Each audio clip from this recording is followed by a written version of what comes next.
So what's up guys? Good morning. Dito ako sa Riverside Park.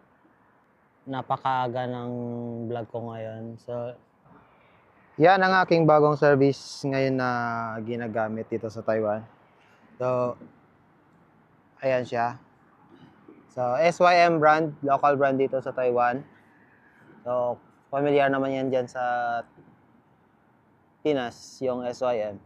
Pero hindi siya ganun ka popular as unlike ng mga Japanese brand.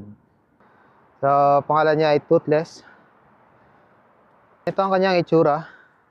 Ayan. Yung kanyang harapan. So, Dragon theme yung model na to. Meron siyang 4 na LED. Ang high beam, tsaka low beam. Tapos dito naman sa baba, yung kanyang daytime running lights. So, kapag mag-turn signal ka, nag-iilaw siya ng turn signal na rin. So, dual purpose. Daytime running light, tsaka left and right turn signal. Dito sa baba, ABS siya. Telescopic fork.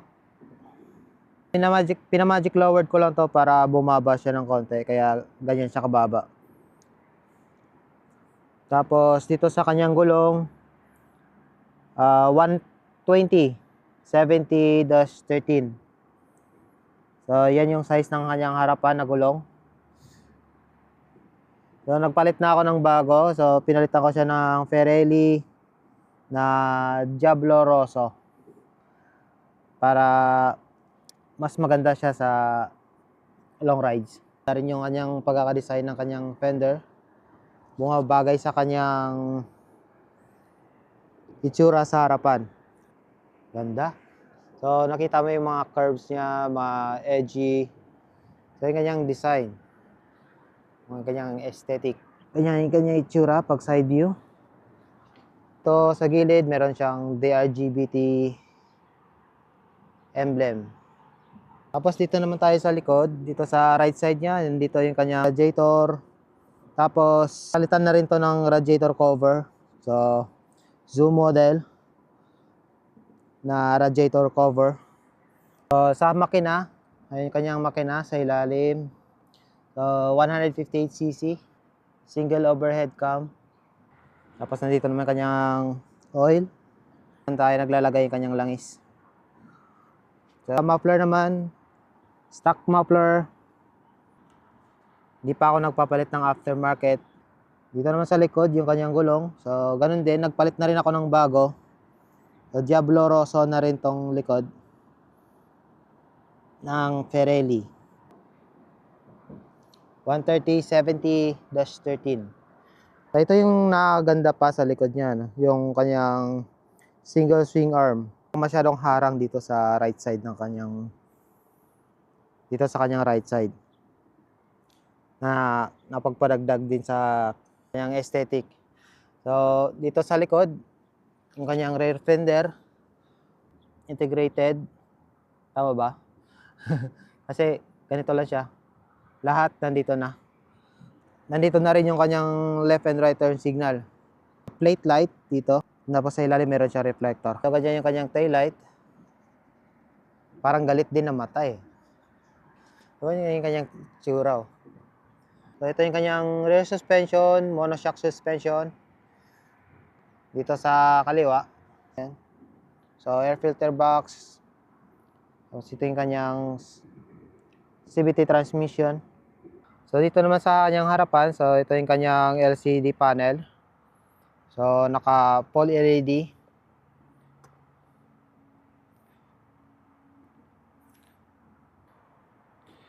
So, nandiyan yung kanyang RPM indicator. Information display dito pagka may mga warning. So sa baba meron ditong dalawang button. Ayan.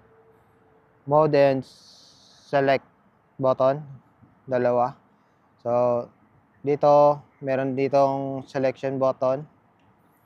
So makikita mo dito yung kanyang odo. Yan yung trip. Tapos yung oil. So yung oil kaka-change oil ko lang siya. Tapos clock display, yung kanyang battery, tapos yung RPM. So bukod dito sa bukod dito sa taas na RPM, meron din siya ditong RPM na nilalabas. So, pwede mo piliin kung naka-display ka ng oras, o nandito na yung RPM mo. Tapos ito naman yung kanyang fuel gauge indicator. Stock handlebar niya. Tapos meron siyang cover dito sa gitna na may DRGBT logo. Ayan. So sa hydraulic cap niya, ayan.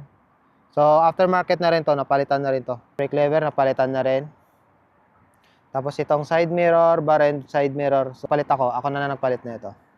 Left side button, basic. High beam, low beam.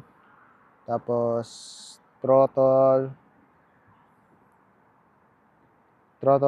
switch. Tapos yung kanyang left and right turn signal, hazard. Sa kanan naman, ito yung kanyang kill switch, auto idle stop switch, tapos yung kanyang ignition starter. Sa kanyang susian naman, so yung version na to hindi to keyless. So disusi pa siya. Tapos dito naman sa kanan yung kanyang USB port. So usually lahat naman dito sa mga model dito sa Taiwan may mga USB cable na USB ready use na ang mga motor. So dito sa ilalim may maliit siya na compartment, ayan. May basura. So sa ilalim meron siyang compartment. Maliit siya pero malalim, mga isang tumbler siguro yung kasya diyan. So maliit lang yung space diyan. Pero kasya naman siya. May mga gamit kang malalagay, cellphone, mga ganun. Tapos sa kaliwa, so sa safety features, meron tong ABS at traction control. So yun na guys, ang aking bagong service dito sa motor. Bagong service dito sa Taiwan. Sunrise. Ang ganda ng sunrise. So hopefully sa sunod na mga video magkikita ulit tayo. So gagawa pa ako ng mga video sa sunod ko ng mga biyahe. Kita-kits na lang ulit sa susunod ko ng mga video. Bye!